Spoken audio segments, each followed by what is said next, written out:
जीतन राम मांझी का छलका दर्द, कह दी बड़ी बात, बिहार में बढ़ा राजनीतिक तापमान। हिंदुस्तानी आवाम मोर्चा के संयोजक और बिहार के पूर्व मुख्यमंत्री जीतन राम मांझी एक बार फिर से चर्चा में हैं। गया के वजीरगंज कॉलेज परिसर में रविवार को हम की ओर से गरीब संकल्प सभा का आयोजन किया गया था। इस सभा को संबोधित करते हुए जीतन राम मांझी ने कहा कि 1984 से 2013 तक जब भी मंत्री बने तो सिर्फ अनुसूचित जाति कल्याण मंत्री बने। अब बेटा संतोष कुमार सुमन को भी मंत्री बनाया गया तो वह भी SCCT कल्याण मंत्री। उनका यह बयान सोशल मीडिया पर तेजी से शेयर हो रहा है। बताते चले कि जीतन राम मांझी इससे पहले 2 मंत्री पद की मांग कर रहे थे, लेकिन अपने बेटे को मिले विभाग की चर्चा करने के साथ ही उन्होंने बिहार में सियासी तापमान बढ़ा दिया है। दरअसल पहले जीतन राम मांझी NDA की नई सरकार में 2 मंत्रालय मांग रहे थे। हालांकि एक ही विभाग मिला और उनके बेटे संतोष सुमन को मंत्री बनाया गया,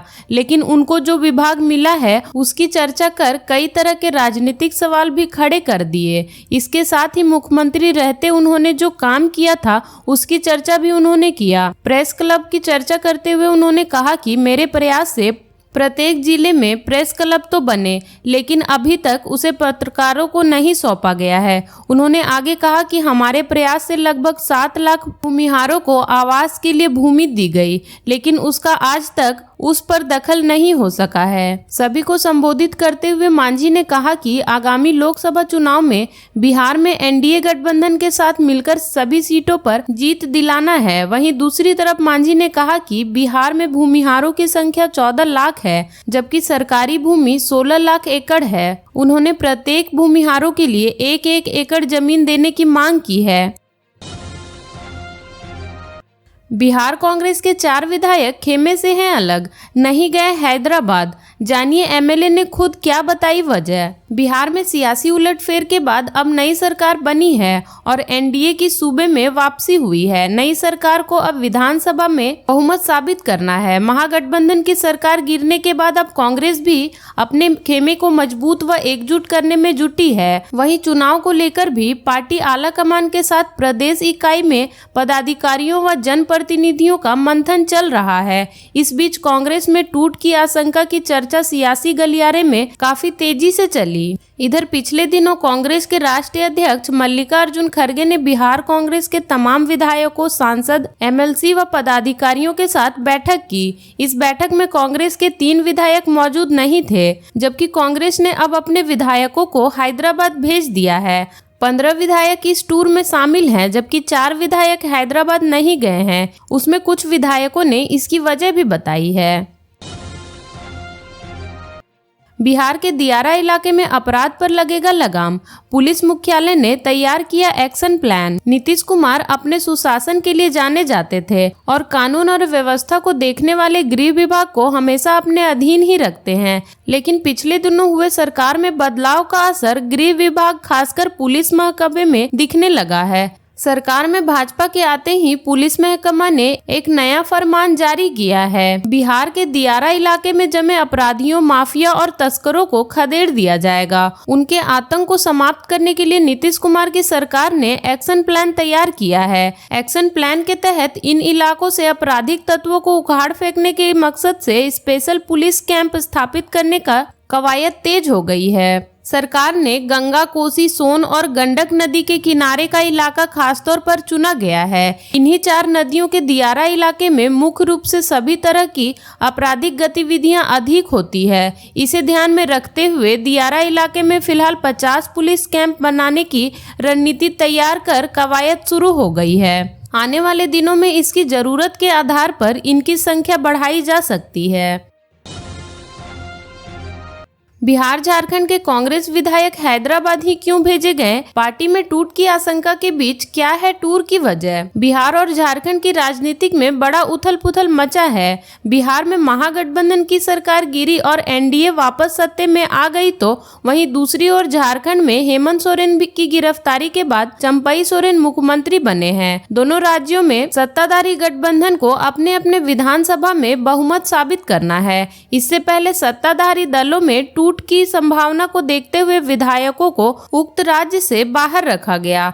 झारखंड के जेएमएम और कांग्रेस विधायक बाहर भेजे गए तो बिहार में कांग्रेस ने अपने विधायकों को प्रदेश से दूर रखा। एक कॉमन बात दोनों राज्यों में यह है कि तमाम विधायकों को हैदराबाद भेजा गया है, हैदराबाद को ही चुना गया है। इसे लेकर तरह तरह की बातें सियासी मामलों में जानकार कर रहे हैं। बिहार में सत्ता परिवर्तन हुआ है, महागठबंधन की सरकार गिरी और नीतीश कुमार ने भाजपा व एनडीए के अन्य दलों के साथ मिलकर सरकार बनाई।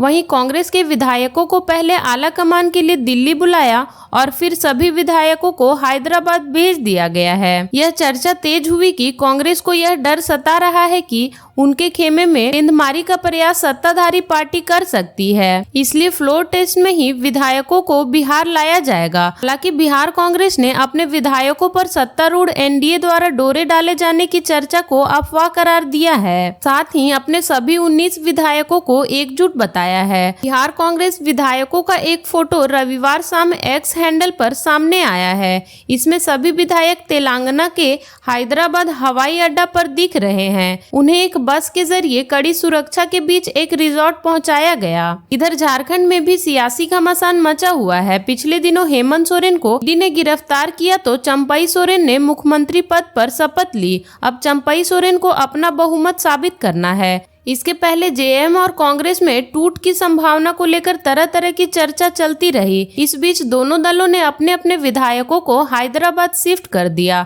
फ्लोर टेस्ट के लिए सभी विधायक वापस रांची भेजे गए। बिहार के बैंकों में लावारिस पड़े हैं 2500 करोड़, खातेदार या उनके नॉमिनी को खोज रही सरकार। बिहार के बैंकों में खातों में करोड़ों रुपए वर्षों से पड़े हुए हैं। इन खातों में पिछले कई वर्षों से कोई लेन देन नहीं हुआ है। बैंक उनके निष्क्रिय खातेदारी या उनके नॉमिनी को खोजकर उन्हें इस राशि के बारे में जानकारी देगा। किसी का अता पता नहीं मिलने पर अगले वित्तीय वर्ष यानी 1 अप्रैल 2024 के बाद इस राशि को जमाकर्ता शिक्षा और जागरूकता कोष में ट्रांसफर कर दिया जाएगा। बैंकिंग नियामक रिजर्व बैंक ऑफ इंडिया ने इस संबंध में सभी बैंकों को दिशा निर्देश जारी किया है। दरअसल बैंकों में धोखाधड़ी के खतरों को कम करने के लिए निष्क्रिय खातों में पड़ी राशि को खाताधार या उनके नॉमिनी के पास पहुंचाने की पहल की जा रही है। बिहार के बैंकों के निष्क्रिय खाते में करीब 2500 करोड़ की लावारिस राशि पड़ी हुई है, जिसमें करीब 275 करोड़ राज्य सरकार के विभिन्न खातों में पड़ी हुई है। रिजर्व बैंक द्वारा राज्य को भी इस संबंध में निर्देश जारी किया गया है। उसके बाद वित्त विभागों ने सभी विभागों को अपने अपने बैंक खाते की जांच कर राशि का पता लगाने के लिए कहा है। बिहार के ऐसे ही तमाम छोटी बड़ी खबरों को जानने के लिए चैनल को सब्सक्राइब कर ले और बेल आइकन को भी प्रेस कर लीजिएगा ताकि हर वीडियो का नोटिफिकेशन आपके फोन में पहुंच जाए।